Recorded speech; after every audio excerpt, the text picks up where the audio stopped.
Good morning, everyone, and a very warm welcome to the third webinar of the Essex Health Series. I'm just going to give it a few more seconds to make sure those people that are able to join this morning are joining, and then we'll get started. So we'll just be starting shortly.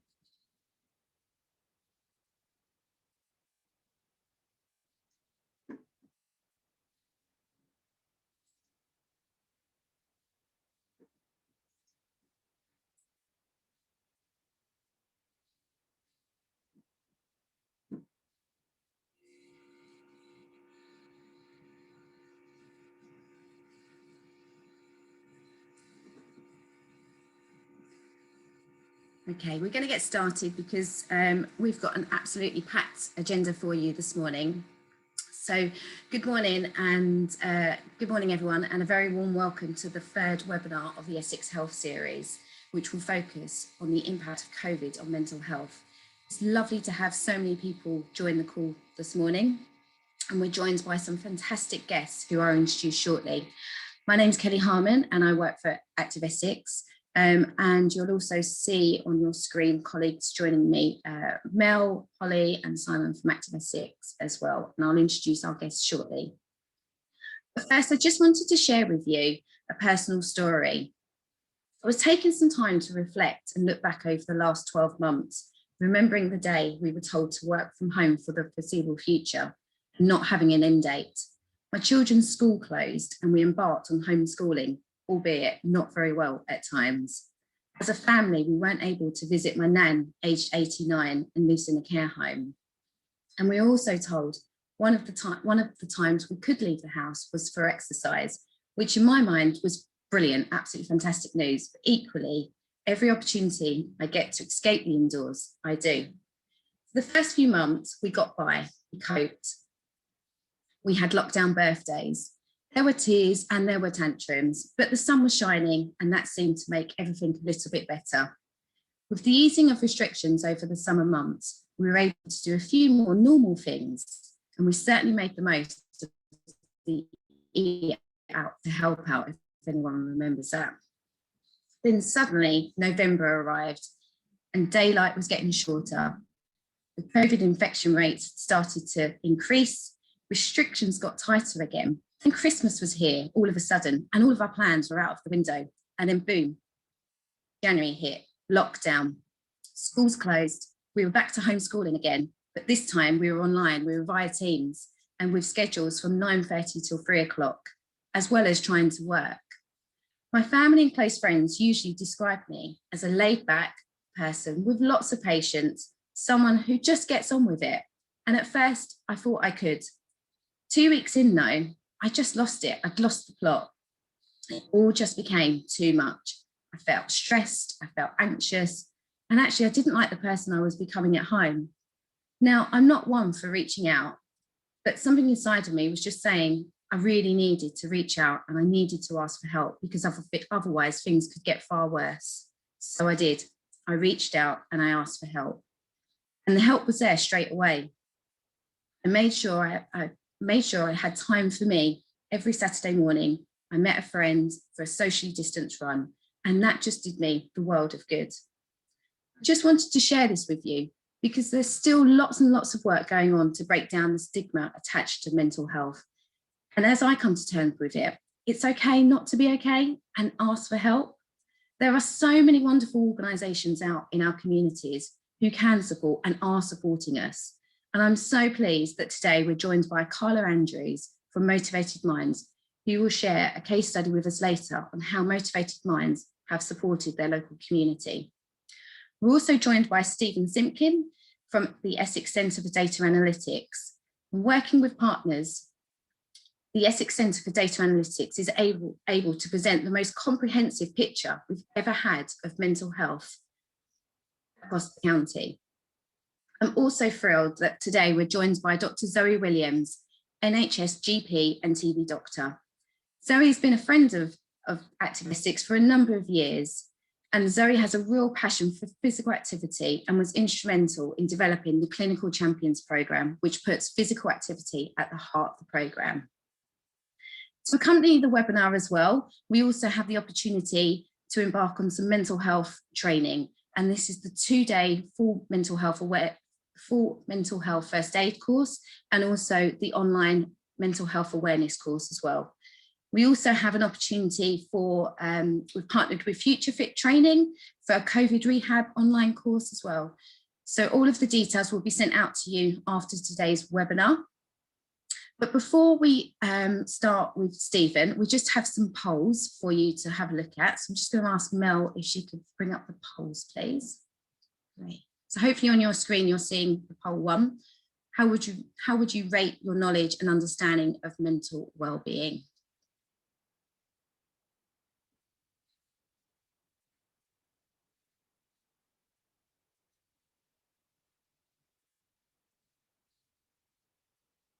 Lovely.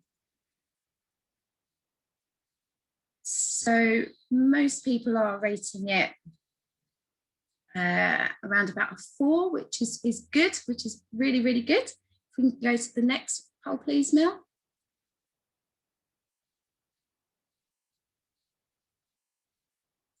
And the second poll for you, how would you rate your knowledge and understanding of the benefits of being physically active on an individual's mental well-being? 1 being very poor and 5 being excellent.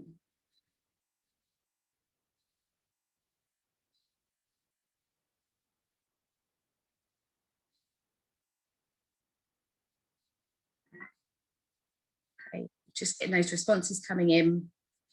And yeah, really, I mean, it's excellent. We're seeing, you know, a number of people are saying that they feel they've got good knowledge and understanding of those benefits, which is fantastic. I should also just say throughout the webinar, please do use the chat function within Zoom for any comments that you might have. And also we have a Q&A function within Zoom. So if you've got any questions throughout the webinar, please use the Q&A function to ask any questions that you might have. But let me introduce you to Stephen Simpkins from the Essex Centre for Data Analytics. And Stephen is going to set the scene for us this morning. So welcome, Stephen. Good morning.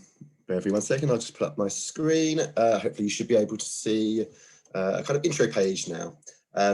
So to begin with, I think I should just say thank you very much to Kelly for that introduction. It's never kind of easy for people to kind of talk about their own experiences if they're not all the most positive ones in the world.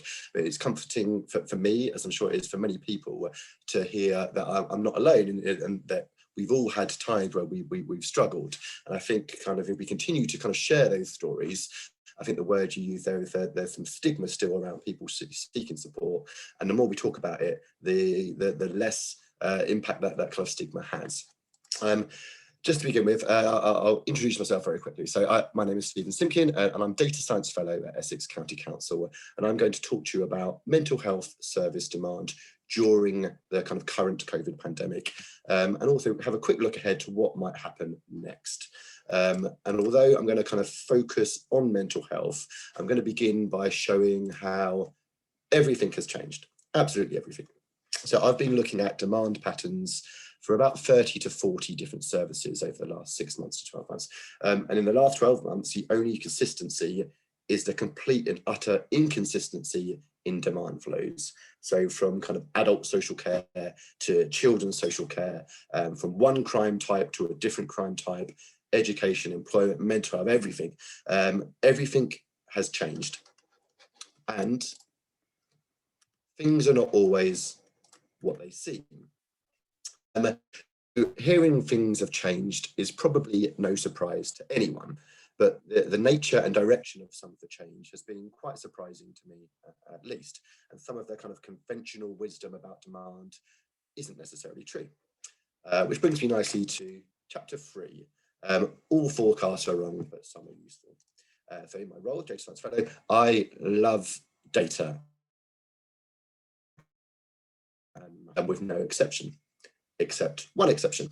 I hate forecasting. And I won't go into detail here because on the ECTA YouTube channel, I've made a video explaining this called Why I Hate Forecasting. But it also explains the methodology used for these mental health forecasts amongst the other kind of 30 to 40 forecast models. So if you're interested, you can go and have a look at that. And then we'll end quickly by looking at how we may be able to rebuild, how we might shape demand to be kind of more akin to what we'd like to see. So I know the theme of today is about recovery, but I've kind of chosen the word rebuild very purposely. And it's not just to fit in with my quote here, but it's perhaps because recovery suggests a return to what things were like. And I'll probably pose the question, do we want that? So to begin with, Everything Has Changed, which is apparently a song by Taylor Swift and Ed Sheeran. Now, this is just going to give you a bit of a context for the kind of methodology used here, but don't worry, I'm not going to go kind of full data nerd on you, but it will help us understand how different things are and the magnitude of that difference, how massively different things have been in the last year. So Essex County Council have had fairly stable service trends for the last few years. And this is for everything. So your adult, your children's mental health services. Some have been slowly increasing, some slowly decreasing, some barely moving at all. This is about demand and people accessing services. But it's been fairly predictable over a short period of time. Things have generally, I'll describe them as kind of plodded along. Now, we use the same broad approach to determine expected normal demand, and this uses a kind of data science technique called time series to make a forecast for what would have happened in a normal year. If there was no COVID, what would have happened? So it uses the data that existed pre-pandemic. So this kind of dashed red line, pre-March 2020, we use that data to say this is what would have happened.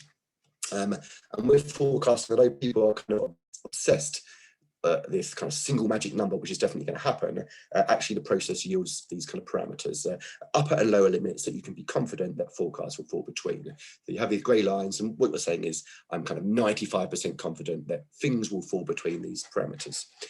Now, what we've actually experienced, which is incredibly rare, is multiple services either consistently above that upper parameter or consistently below that lower forecast limit.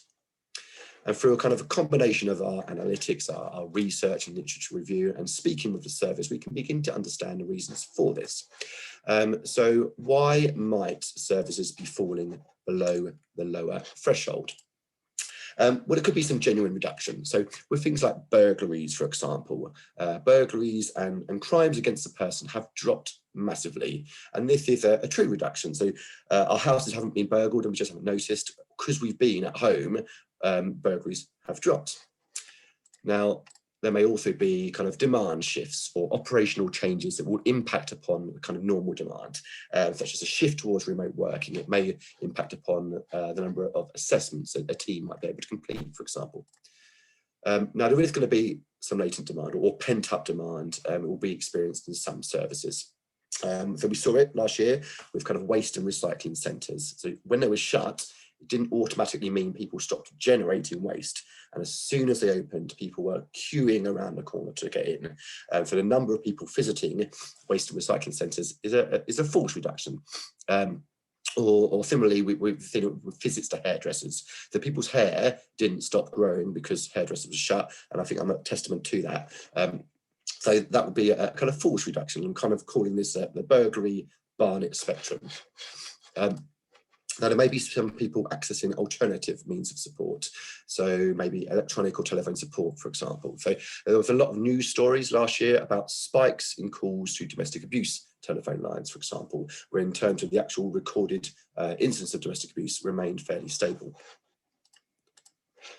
And finally, there may be kind of competing priorities at the moment. So everyone is kind of juggling a lot of things, and accessing services maybe not be top of someone's agenda. So potentially a person juggling work for a period of time, homeschooling and home life, and keeping themselves kind of busy, that perhaps seeking mental health support fell way down on their to-do list.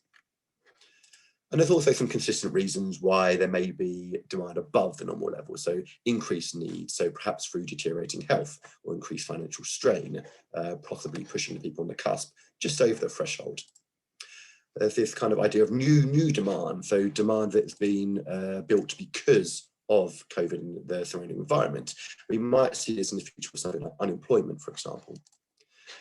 Disruption to alternative services. So if usual support isn't unavailable or disrupted, it can play out elsewhere. And there was some evidence of people being stuck in the system. So we saw this in things like parole cases, where there's a backlog in courts, which kind of had an impact on the number of cases open at any given time. So figuring out why demand have followed one of these patterns is really important, because this helps us strengthen our forecast of what happens next. Which brings me to my kind of next section. And there's so many quotes from famous philosophers along the lines of things are not always what they seem. But the one I like the best is from the worm on the periphery of David Bowie's Labyrinth. So things are not always what they seem.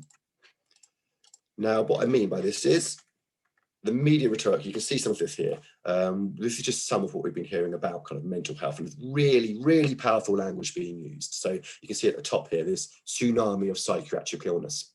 And on the right-hand side, we see the Covid-19 pandemic could entrench and exacerbate inequalities in mental health for a generation. And we see this kind of here about the doubling of depression and anxiety, financial pressures exacerbating mental health. And in fact, all of the drivers, all of the things that are linked to worsening mental health became worse themselves almost overnight as well. So quite an aggressive change. And it's the same picture in children and mental health. It's the same powerful language, and it's the same worrying quotes. So we see here, mental health crisis is on the horizon. So, given all this deteriorating mental health and the supposed increase in demand we're hearing about, what do we think has happened to the volume of people accessing kind of support services in the last year? Well, it's gone down. So not just down, it's gone massively down and consistently down. So outside of those parameters I mentioned, so below what we would normally expect. Now, I should just say now, I'm not in the mental health service, and I know very little about it. And I'm conscious now that we have some really super experts speaking up next. So apologies if I say anything that aren't quite right. But my role in kind of this type of work is with a kind of data hat, looking at the kind of patterns objectively. But I'm just going to quickly try and summarize this kind of tiering I'm speaking about here, because this will help understand what's been happening. Now, if there's any official language, this is just my way of summarizing the different tiers of support. So the highest tier might be something that support that requires for persistent and ongoing treatment for prolonged or severe mental health conditions, and it's services like EPUT, so the Essex Partnership University Trust. So this is to stop really conditions at a higher harm level. And the middling tier might be something like IAPT.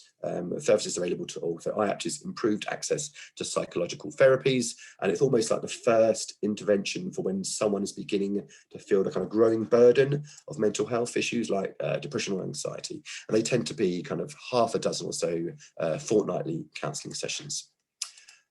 And now I'm going to add in a lower tier as well. And I'm kind of calling this universal services and advocacy.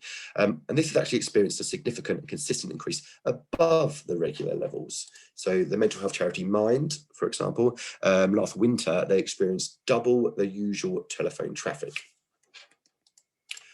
And here we can see a big drop in referrals, so there's more formal support mechanisms. But at the top, we have those IAP referrals. You can see that big dip in April last year, and in fact the volumes have remained below normal levels that you would expect in a normal year throughout, since April through to today. And it's the same in EPUT. So in IAP, that top chart, there are actually 5,000 fewer referrals in the first 6 months alone. And once again, exactly the same picture in children and young people mental health services. So I think we saw on the previous slide, some areas saw a 50% reduction in the number of children and young people referred to their local mental health services. It's very, very clear that I'm not saying at all that all these media stories are wrong or they're fake news. Far, far from it. There are several reasons why this picture being painted, the tsunami of psychiatric illness, hasn't translated into increased service demand yet. And here's just some of those. So there will be significant volume of latent demand. In the same way that hair has continued to grow, there'll be a significant volume of people that have increasing mental health needs that have not accessed support services yet. And a big reason for that is disruption to usual referral mechanisms. So a lot of referrals to mental health services will come from GPs or for young people, they'll come from schools. So there's likely to be a pretty significant latent demand pool building, the size of which is probably impossible to determine, and what happens next to them is even tougher, which I'll come to shortly. There will be some genuine reductions, so not everyone's challenges stem from kind of lockdown, and some people actually feel more comfortable and relaxed in things like flexible working conditions and so on. A lot of services are operating differently. There are those competing priorities I mentioned, which is an interesting one that I heard is from mental health commissioners, and it makes total sense. So seeking mental health support isn't the top of their priority list at the minute. It's kind of surviving almost to an extent, especially in the times where people are kind of homeschooling and trying to do a lot all at once. It's this last one which I think is really key. It's this people accessing universal support or finding support that works for them. So this just isn't about the phone lines and the websites and things like that. It's the kind of embedding of mental health and well-being into our lives. So over the last few years, mental health advocacy has grown in the workplace, and a profile has been raised in normal walks of life. And with that, some of that stigma that we talked about earlier, that stigma around seeking support has decreased a little bit, which is fantastic. And it continues to do so with this continued focus on mental health in the media and for people sharing their stories. So from my perspective, I'll say perhaps it's not impossible to think that in the not too distant future, kind of getting a mental health checkup is as normalised and frequent in occurrence as getting a haircut. And finally, on this kind of universal support, the risk and resilience factors for worsening mental health are very well documented. We know a lot more about it today than we ever did. And there's lots of evidence, overwhelming evidence, in fact, suggesting things like physical activity and exercise alleviate symptoms associated with depression, amongst other things. And these are all things I'd also consider to be kind of either universal support or maybe kind of preventative measures.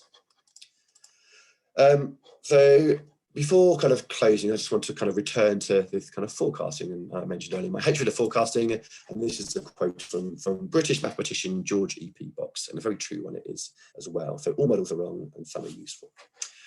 So I did make some forecasts for mental health services and everything else under the sun.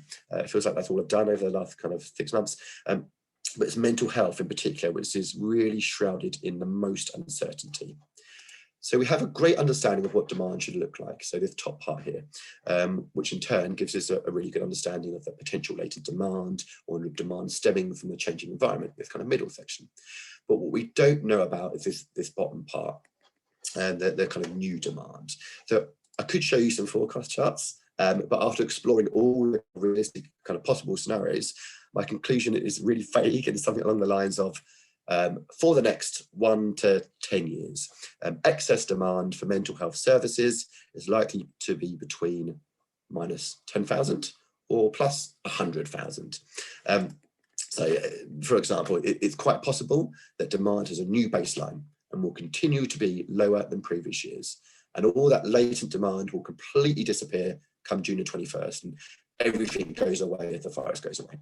Or on the opposite spectrum, it's also quite possible that all that latent demand is going to seek support over the next few years, and their health could be worse because of that delay. And on top of that latent demand is a whole new pool of demand as a result of the last 12 months. And there'll be further new demand caused in the future through things like the end of the furlough scheme. So the end of the furlough scheme is expected to double unemployment. I mean, no financial strain is a key risk for deteriorating mental health. So it really is that broad and impossible to predict. If anyone tells you otherwise, they're either lying or probably trying to sell you something.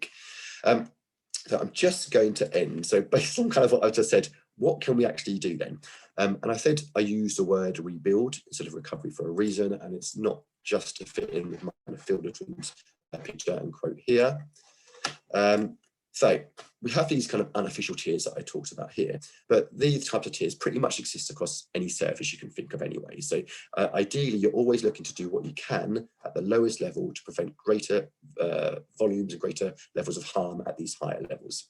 So instead of recovery to what things were, can we in some ways rebuild to what we would prefer, not just for the service itself, but for the people of our county and outcomes? And it starts by kind of understanding what has been happening and why. So what are the things we want to keep? If the people that have been calling the charity mind, the telephone line, that result in that doubling of contacts are no worse off, and this is something we want to try and scale up as an alternative to kind of moderate interventions. What things is it actually possible to keep? So I mentioned burglaries earlier. Obviously, it'd be great to keep burglaries at those levels, but is that going to happen? Probably not. Even worse, it might manifest itself as worse crime types if burglary levels stay low. But finally, what is the role of things like physical activity, social mobility, amongst other things, on mental health and well-being? So there's an abundance of evidence showing a clear relationship. So is there more that we can do looking at the kind of community preventions, making this kind of bottom pyramid a little bit bigger in order to kind of alleviate some of that stress or potential stress on the kind of medium to high level services. So that's all from me. If you want to know any more about this or any of the other 30 to 40 kind of forecasts I've been working on over the last year, then please do contact me. My details are here. I'm here for the rest of the day and interested to hear what other people have to say. So if you have any questions, either stick them in the chat or contact me here. Thank you very much.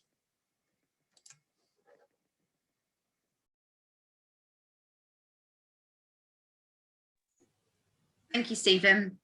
That was an excellent presentation, and I'm hoping for those of you on the webinar today really kind of set the scene in where we are with mental health, what the picture is for mental health across the county at this current times, and just to be able to have the data and the insight is just going to be so vital for us to make sure that we're putting the right support mechanisms in place to support our communities going forwards. I'm really pleased now to introduce you to Dr. Zoe Williams, NHS GP and TV doctor. So welcome, Zoe, and thanks so much for joining the webinar this morning. And I'll hand over to Zoe. Thanks, Kelly. Thanks, and good morning. Good morning, everybody. It's a real joy to be with you this morning. Sun is shining here where I am in South London, so I hope it is where most of you are, presumably in Essex as well. I'm just going to share my screen.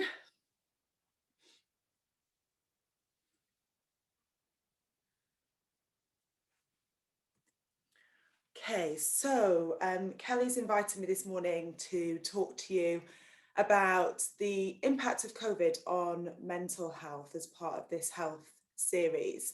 So the things I'm going to talk about over the next 20-25 minutes or so is we're going to take a little look at mental health and well-being.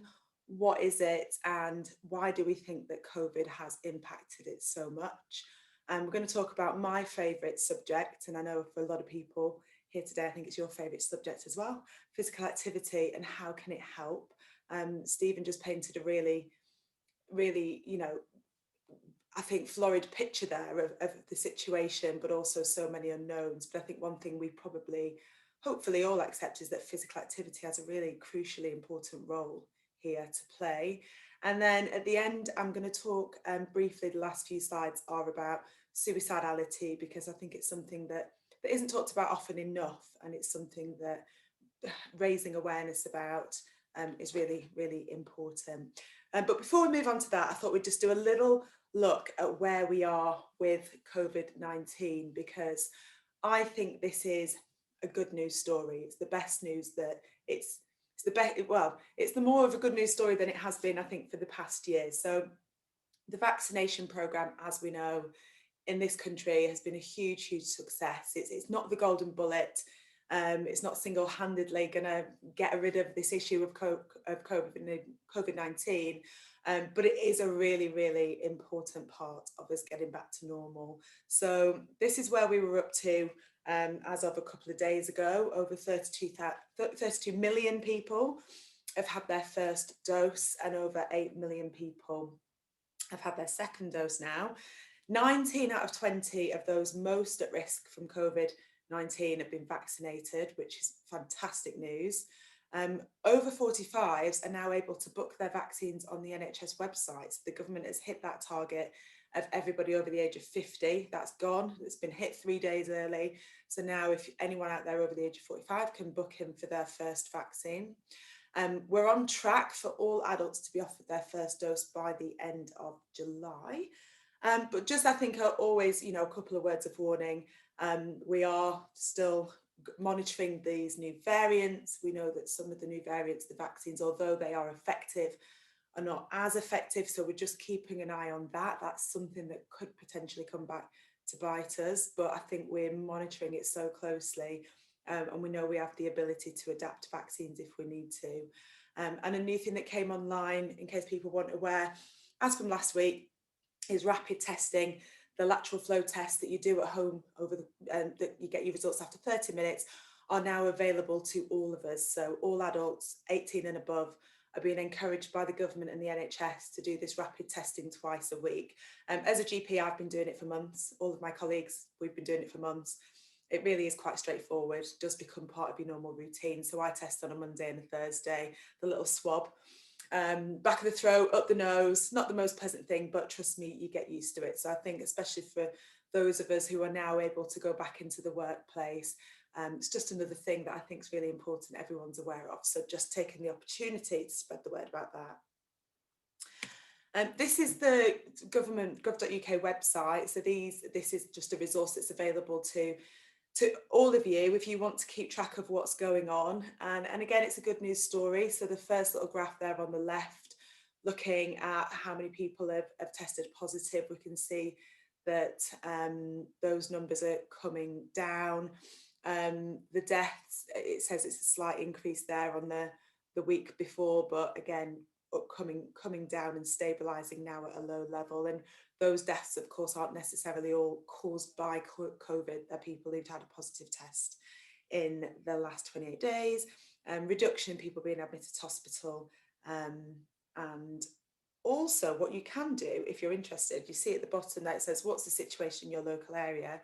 You can put in your postcode and see what's happening where you are. So I took the liberty of looking at active Essex's offices in Chelmsford, and it gives you this really sort of localised data. So the R number for the east of England is between 0.7 and 1, so you know, still need to be careful. But people who tested positive in Chelmsford daily over the last few days, it's averaging about 3 people a day. So that is really low and much lower than the national average. So just showing you that's the level of data you can get if you're interested. Okay, so moving on then, what is mental health? There are so many different descriptions, and you know, it means something different perhaps to all of us. But an important point is it's not just the absence of a mental health condition. So this phrase that we all have mental health, we absolutely do. Even if you think that your mental health is tip top, you still have it. Just like we have physical health.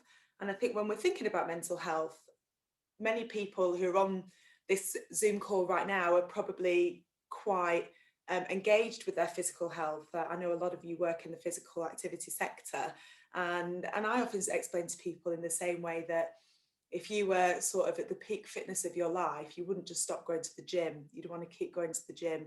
You'd want to maintain it. So even people who have the best mental health, it's something we all have, and it's something we should all think about, and something we should all work towards maintaining and improving if we can.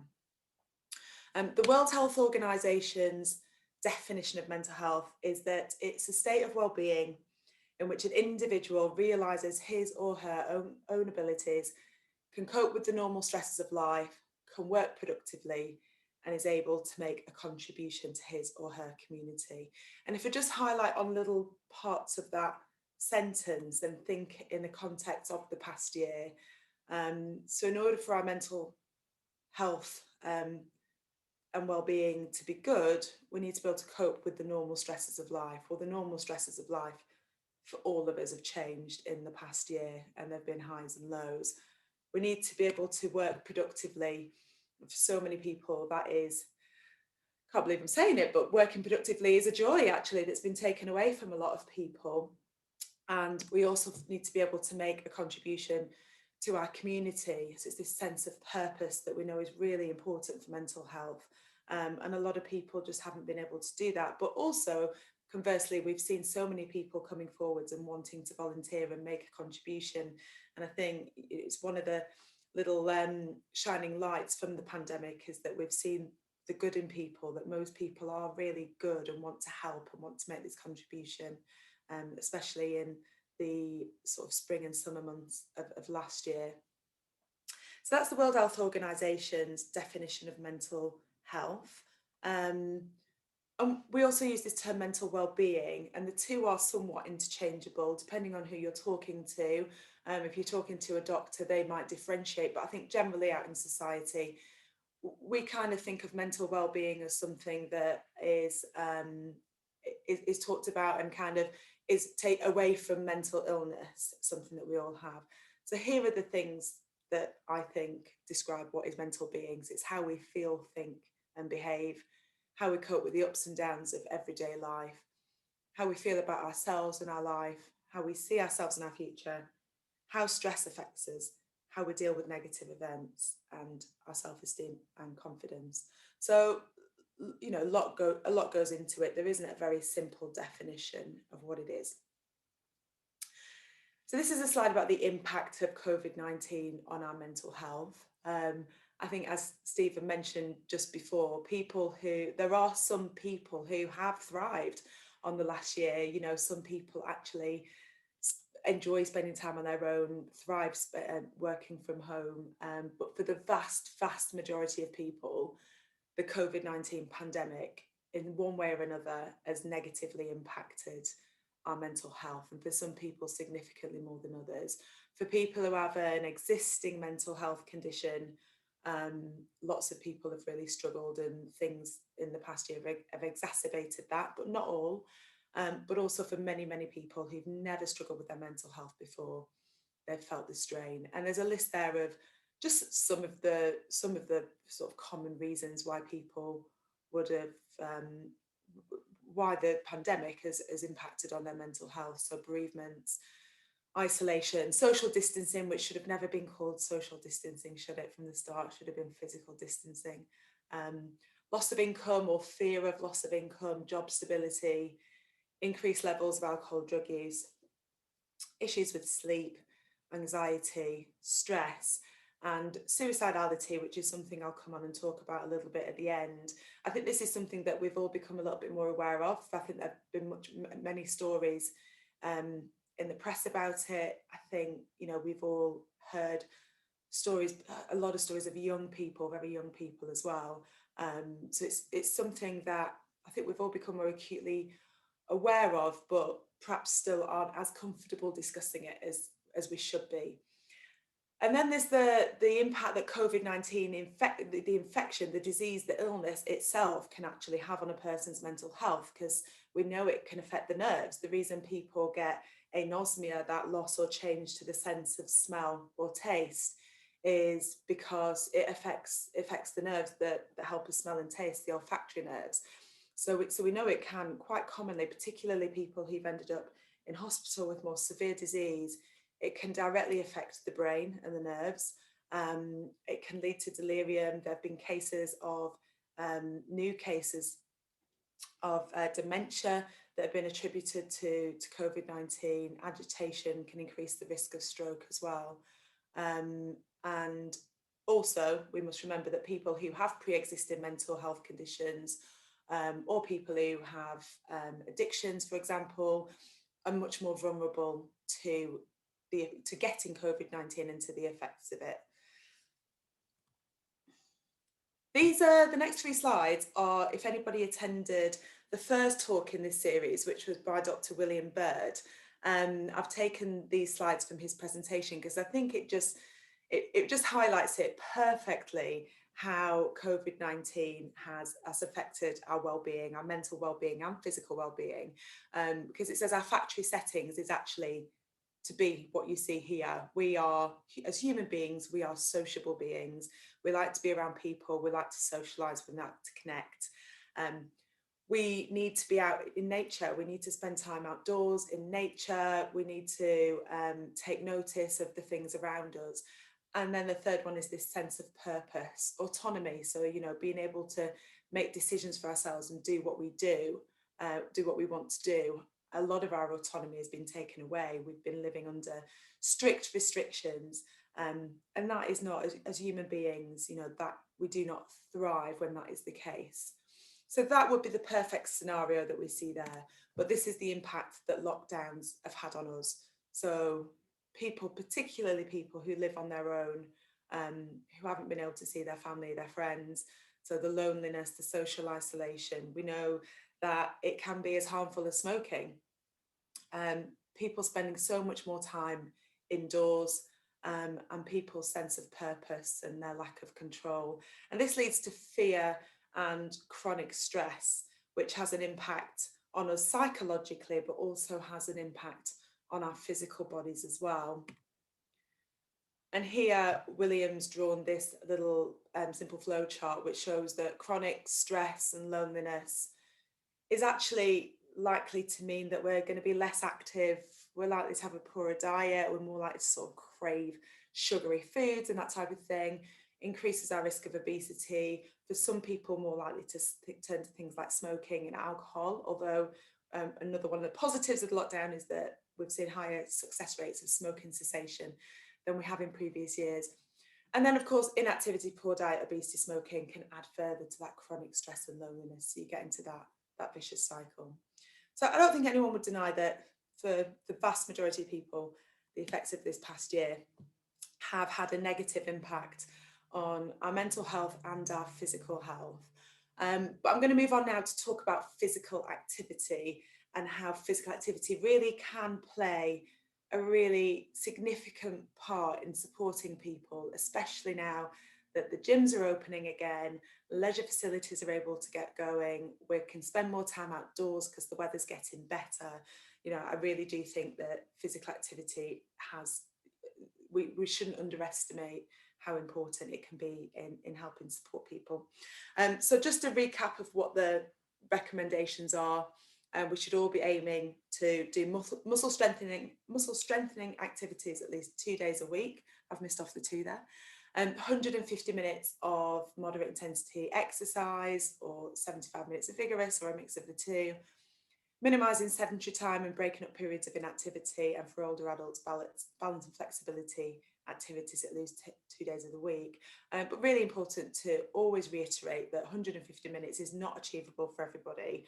Every minute counts. We used to say that the smallest dose of physical activity that counted was 10 minutes, but that advice changed based on evidence in 2019. Every minute counts. In fact, every single bit of movement that somebody is doing that they weren't doing previously counts. So I often say to my patients, particularly my patients who perhaps have lost strength and lost mobility, who are older over the past 12 months, whenever the adverts come on the TV, stand up off the sofa and sit down again, and stand up again and sit down again, and do it 10 times, and try and do that 3 days a week. Every single movement, even if it is just doing a couple of single leg balance stands whilst you wait for the kettle to boil, everything counts. So really important we give that message to people.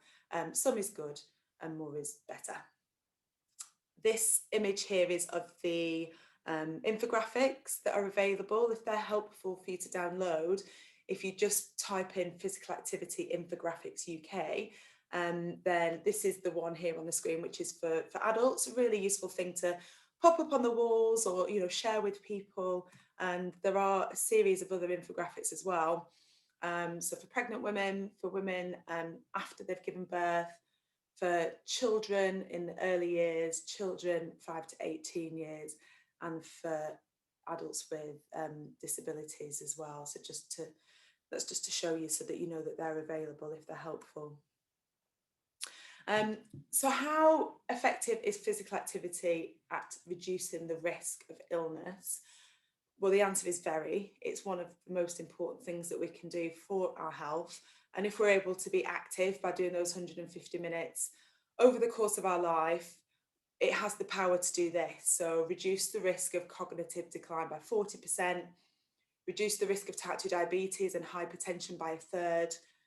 We'll come back to depression. Reduce the risk of basically dying young by 30%, bone fractures, even breast cancer by 20%, and colorectal cancer by 19%. So I always say, if there was a pill or a vitamin tablet, or that we could take once a day that could do this for us, we would all take it. We would absolutely all take it. We would give it to our family members. We give it to everybody.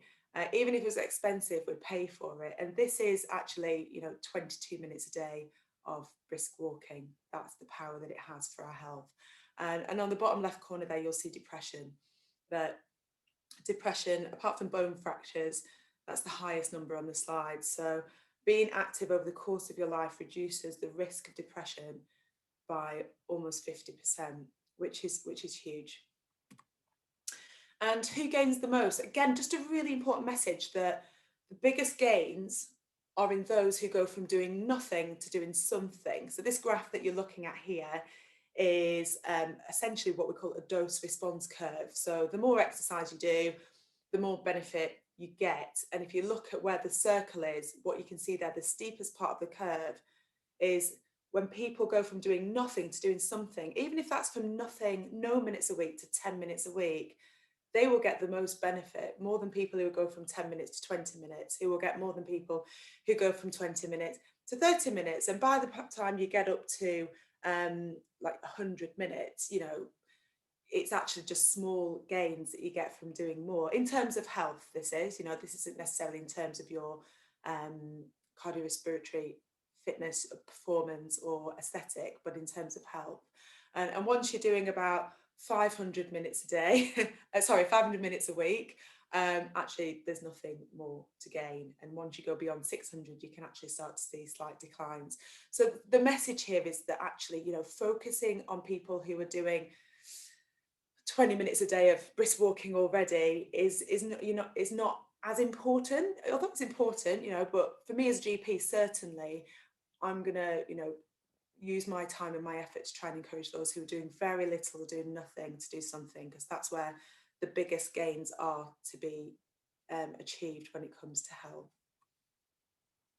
But one of the problems we have, one of the challenges, is that when people are struggling with their mental health, particularly if it's depression or severe mental health issues, then for a number of reasons, they're actually much less likely to be physically active.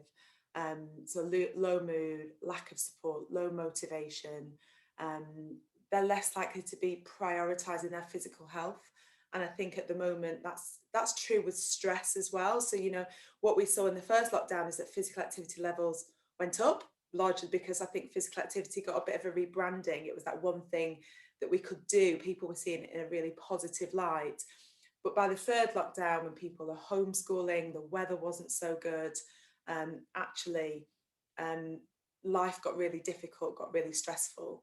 And for a lot of people, their physical health, you know, reducing their risk of disease in the future is not their main priority, because life is difficult and they've got bigger challenges, like thinking about how am I going to feed my children next week. So just I mentioned there as well about the inequalities, socioeconomic inequalities, when it comes to physical activity, when it comes to mental health, it's a huge, huge factor. People who already have poorer physical health might find it more difficult to get started, but we know from the We Are Undefeatable campaign, for example, the vast majority, 69% of people who do have a long-term condition would like to be more physically active. And medication and treatments can hold people back as well. So people can enter this cycle of withdrawal, even people who've been previously quite active. If they start to feel depressed or tired or anxious, then there's a tendency to do less, avoid the things that they used to do, avoid being active, avoid going out, avoid people. That can make them feel more depressed, more tired and more anxious. And then they may do even less and miss out on the things that may help them feel good. So it's that vicious cycle that we see with depression, that we talk about people spiraling into depression or spiraling into low mood, and that's how it happens. And physical activity has the opportunity to help turn that the other way around. But the lockdowns that we've had, you can imagine how much they've impacted on this vicious cycle as well. So I want to talk to you about the antidepressant effects of physical activity. There's a lot of words on this slide, so ignore them. It's just to prompt me whilst I talk through. As doctors, we don't like to really back things too much unless there's evidence. So this is just to show you the evidence that there is when it comes to depression. We've already seen there that being physically active can reduce the risk of depression by nearly 50%. So here's the evidence. So this is a review of a meta-analysis. So this is 37 different studies, and all the data was put together. And across these 37 studies, they looked at scores of over 40,000 people who'd given their scores for both anxiety and depression. And essentially what they found is that physical activity as a treatment for depression is a really good treatment. And for anxiety, less so, but also can be an effective treatment for anxiety. With depression in particular, they found that regular physical activity is comparable to antidepressant medication or CBT, cognitive behavioural therapy. When it comes to mild and moderate depression, regular physical activity is just as effective.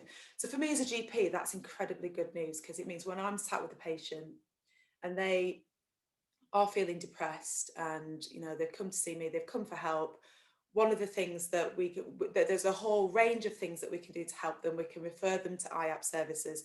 We can think about antidepressants, which are right for some people, but actually that message that physical activity, either on its own or in collaboration with the other two treatments, can really help them as well. And this is just to show that it's not just me promoting it as a GP that's interested in this, but NICE guidance now recommends physical activity alongside CBT as the first step of treatment for mild to moderate depression. So all of you out there working in the physical activity sector, that's how important you are. You have just as an important role of treating depression as cognitive behavioural therapy. This is just some more evidence of some of the ways in which physical activity can help. So there's the biological effects, you know, we know about endorphins, but there's much more than that. So it reduces systemic inflammation, actually changes the nerves in the brain as well. Being physically active does that. There's this buffer effect. So there was a study in Austin firefighters where they subjected two groups of firefighters to the sort of stressful virtual reality scenarios that they use for learning. Then with one group, they took them through a course of physical activity where they did, I think it was 20 minutes of rowing 4 times a week, and they got a bit fitter. And the other group, they didn't. And they found that stress responses to these same virtual reality scenarios became less in the group that were becoming more physically active than in the group that weren't. And when it comes to anxiety, there's something about when you're anxious, a lot of the physical sensations in your body are similar to the physical sensations that you get when you exercise. So your heart beats faster, you get sweaty.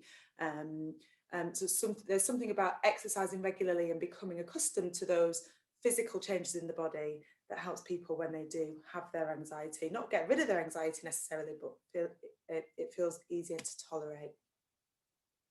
I'm running out of time, I've got 2 minutes left. So I'm going to just sort of speed through these last few slides. Systemic inflammation is something that we know is terrible for our health. We want to reduce systemic inflammation. Physical activity does this in 2 main ways.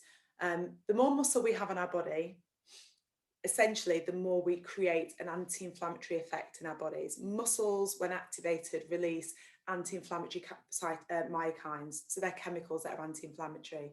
So they reduce systemic inflammation. And visceral fat is very pro-inflammatory. So visceral fat, the sort of yellowy orange stuff in and around the organs. Although physical activity isn't necessarily on its own the golden ticket for weight loss, we know that visceral fat, the harmful fat, is very responsive to physical activity. So being active, we can tell people out there that although, you know, the scales might not change a huge amount if you're just increasing brisk walking, for example, but the visceral fat, the harmful fat in your body that produces these harmful inflammatory chemicals will reduce even with sort of minimal increases in physical activity. So that's why it's very good for us metabolically. Skip past that one. And then there's a whole list here. So these slides will be available to you. Just a list of additional reasons why physical activity can improve mental health. So finally, the topic I want to talk about is suicide and suicidality. It's something that has become, I think, more apparent, more, you know, it's on our radars more than ever before. And I think for all of us working with the general public, it's something that we need to just start talking about much more. It shouldn't be a dirty word. There shouldn't be stigma. The truth is that we all know somebody who has suffered with suicidality. We may not all know somebody who has ended their own life, but suicidality there on the right, the definition of suicidality is where people harbour serious thoughts about taking their own life. They may plan to kill themselves and sometimes go on to try. We may not know that we know somebody, but suicidality is actually quite common, and we will all know somebody who has suffered or experienced suicidality at some point in their life. Suicide is a preventable cause of death. Every suicide directly impacts 20 people on average. It's the biggest killer of people under the age of 45. And in 2018, in the UK, more than 6,500 deaths in this country from suicide. Again, it affects those living in the most deprived areas. And the question is, if someone were to disclose to you that they were suicidal, would you know what to do? Would you confidently know what to do? And there's a simple training that I'm going to show you, that share the link with you too, which half an hour of training. If the answer to that is no, please do this training, because after this training, the answer to that will be yes. The feelings that drive suicide are almost always temporary. So intervening can save somebody's life. And most people who think about or attempt suicide don't actually want to die. They just don't feel they have any other options at that moment in time. So training on suicide, I believe, can save lives, just like training in CPR or choking. And I know that for a lot of you, mental health training is going to be available, which is fantastic. This is just one resource. It's my final slide to share with you. If you want to do this suicide awareness training, I actually did this last night. I hadn't seen it before. It's amazing. There's a 5-minute training there on social isolation. There's a gateway training, and then this one at the bottom, suicide awareness training, is 30 minutes. And it's really good. And I've just done a couple of screenshots there of a couple of the scenarios that they use. So this is the workplace scenario, where it's, how she started this conversation with her work colleague. And finally he opens up to her, and she potentially saves his life, which is pretty cool. And then again, this is just for you to have, so high risk warning signs and other warning signs. So on that really light-hearted note, I'll hand back over to Kelly. I'm going to stick around if there are any questions at the end, and I look forward to answering your questions. Wonderful. Thanks so much, Zoe, and thank you so much for joining us today. Really, really appreciate your time. And as you touched in your presentation, we do have some mental health first aid training that's coming up for anyone on the call. So we'll send details out, and also mental health awareness training as well. So we really want to make sure that we're reaching out to community groups to be able to offer that training, because it is so vitally important that we get the right support out there. So I'd now like to introduce you to Carla Andrews from Motivated Minds. And thank you so much for joining us today, Carla. Again, another amazing friend of ours at Active Essex, and you do some fantastic work supporting the local community. So welcome, Carla. Thank you, Kelly. It's been great listening so far. I've really enjoyed both talks. And I'm just going to present my little PowerPoint. Let me just from slideshow, from beginning.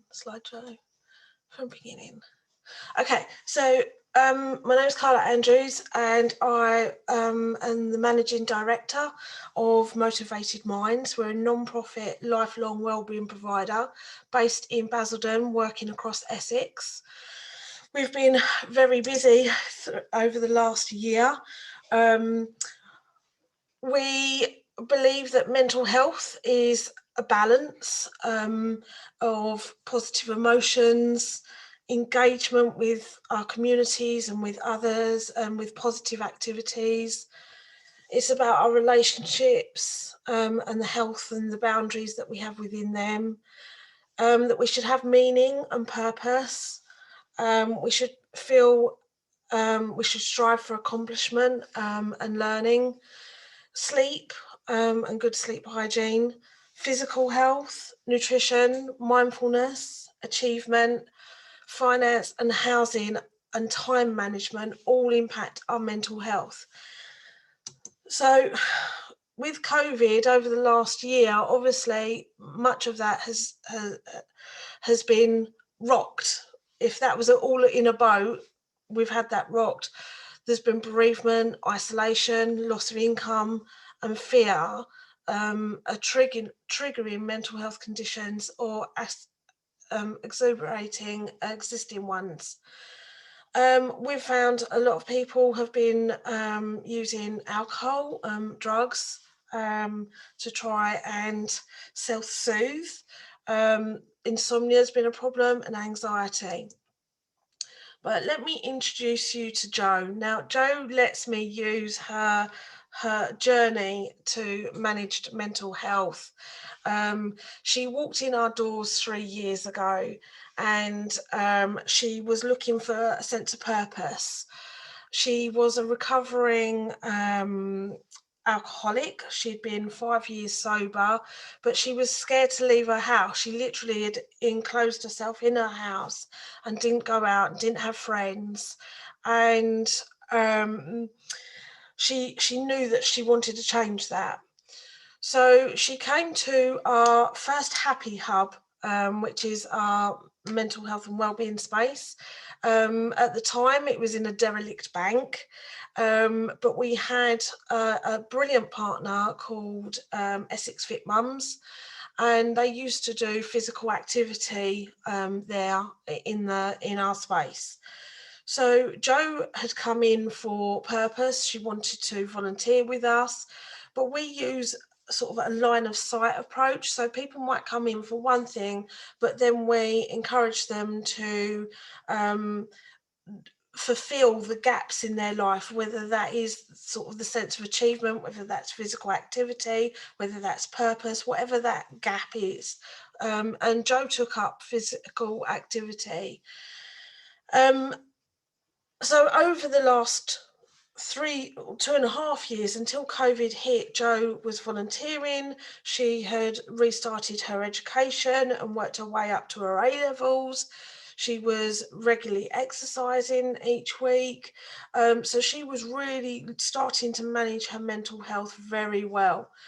Then COVID hit, and her management system broke down because all of a sudden she couldn't volunteer because she had to self-isolate.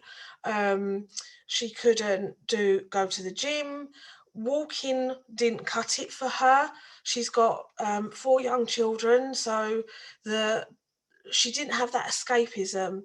But very luckily and very quickly, Active Essex and Essex Fit Mums put on online workouts, and that was Jo's saving grace back to supporting her mental health. Her family actually got involved, so the children all started doing the online workouts as well, and then she started sharing her story of what she was doing on social media and inspiring others, and again that kick-started her connection back with other people. So she's done really well. And on Monday morning I saw her before she went to the gym, and again that anxiety had kicked in for her, but because of the friendships that she's made through her journey to physical activity and the confidence that she has with her instructors, and although she had that anxiety there, she recognised it and could still go. It didn't become a barrier to her participating in face-to-face in a real gym environment. So Jo's had an amazing journey, and may she continue to manage her mental health. So Motivating Minds, what have we been doing in the last year to try and keep people motivated with their physical activity, and what has been going on at a community level? I really work at a very grassroots level with the community. So I have seen an increase in Facebook groups, which has been fantastic. Like there's Basildon Walking Group, Street Tag, another of Active Essex brilliant partners. So people locally can download an app and not only walk and measure their steps, but can also win prizes, and they can form that in teams as well. So there's a little bit of healthy competition, which is great for we've got one as an organisation, one of our other partner organisations, and it's like who's beating who, and it's all healthy competition, which has been great. And I know families do that as well. So it's been great to see people use technology to support their physical activity. There's been community meetups when the social distancing has allowed. So it's great seeing people meet up for walks, because they recognise that actually they're more socially isolated now, and emotionally isolated. So people are reaching out more into their communities, which is great. Discovering our local areas, I hold my hands up, totally guilty. I always look at just outside my local area, and I always think, oh, that looks really pretty, I'll go for a walk there, or I'll do this. I wasn't quite as aware of what I have got on my doorstep, and I think sort of, again, social media has helped unlock that, and the sharing of local routes and the friendship forming has been really important to the community, physical health and mental health. What I've seen though at that ground level is people unmanaged mental health. Now, Dr. Zoe talked earlier about we still don't understand in society about mental health.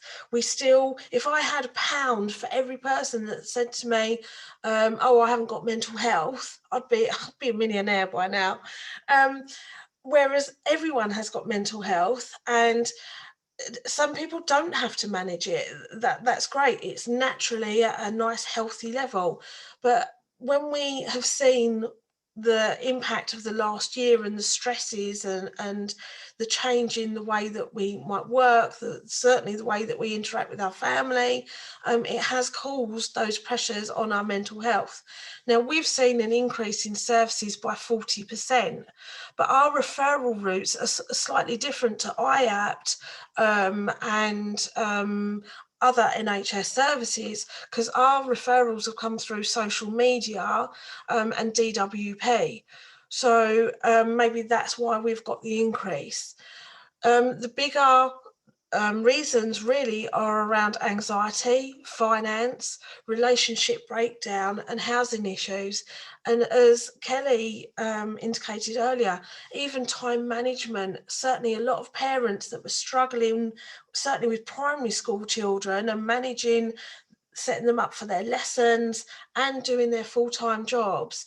January, February, March was hard hitting for a lot of people.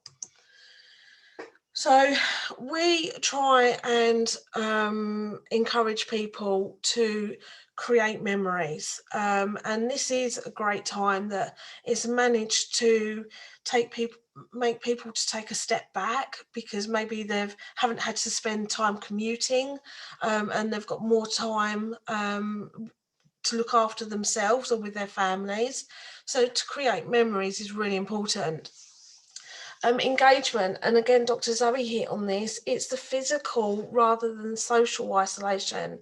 So you can still connect with your family, with your friends, just finding new ways. We want to push really that when we have to physically isolate, that's about the boundaries of space between us, but actually our social, we should still be there and reaching out to people. Our relationships, we've had to set boundaries, and letting people know that it's okay to set boundaries is really important. Meaning and purpose, again, as Dr. Zoe said, volunteering has been really important, and it has been heartwarming to see how many people have stepped up. We run a befriending service, and the amount of people that have offered to befriend those that are physically isolated in their homes has been really important. Accomplishment and learning. There's so much e-learning stuff, and it's brilliant that, again, Dr. Zoe has pointed out some e-learning that we can do for half an hour, and you just think, yes, actually I'm more prepared to handle these topics, whether it's mental health, whether it's sleep hygiene, whether it's suicide. Sleep. I think everyone needs to be educated on sleep hygiene. It would help many people. We do live in a society where when someone says, "Oh, I can't sleep," they do automatically say, "Oh, there's some pills for that." Whereas actually, good sleep hygiene practice is really important. Physical health, as we've said, so essential, but there's the nature and there's our online services, so both are accessible. Nutrition, healthy eating promotion, why not use this opportunity to grow your own? Mindfulness, educate people on living in the now.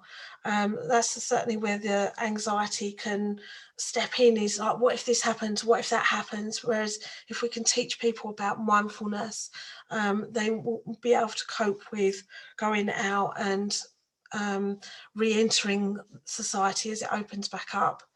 Achievement's really important, that we keep topping up our achievement levels. So again, we can go back to that e-learning and online participation.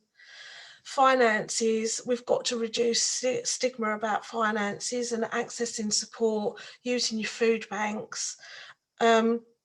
Housing is a hard one, because certainly in Essex we live in a very expensive area with housing, but talk to your council, find an advocate, and work through that. Time management, and I put time management on the end because certainly, as Kelly pointed to, as I've said, time management, certainly if you're juggling children and online learning and your job and your housework and everything, we've got to get used to asking for help or saying no. So they're the things that I would say that supporting people moving forward, we can work doing that. And for anyone in this seminar today, that just to sort of take that on board, even for yourselves, and talk about mental health, and say when you're struggling, and open up these conversations. I've always found that opening up about my mental health then gives permission to other people to open up about theirs, and I think that's really important. Anyway, sorry, that's enough from me, and I'll hand back over to Kelly. Thank you, Carla. Thank you. And yeah, I have to say I took a very deep breath at the start when I shared my personal story, because it's not something I've done particularly in the past, but actually I know that to move on, I need to get better at it. And so, yeah, wanted to share that with colleagues on the call today. Thank you so much to Carla, Dr. Zoe, and to Stephen as well. I'm just going to come to Holly. You know, we've had a really packed agenda today with some fantastic speakers, but I think we've got a couple of questions, Holly, which we're just going to ask our panelists. Yeah, we'll squeeze a couple in. I think there was one, and even I really struggled. I was so anxious about that kind of returning to play. I play football and I love it, but I was so anxious about going back and what if this and what if that. And I think there's been a lot of that. And all of you really kind of mentioned those, there's not normal stresses in life, and we've had to adapt and change. I just wondered if any of you had any advice or support around how clubs, coaches, facilities could adapt or change things or be more aware of as people start to return, and make them feel much more comfortable in doing that. And if you've got any examples or any support for people in making that comfortable.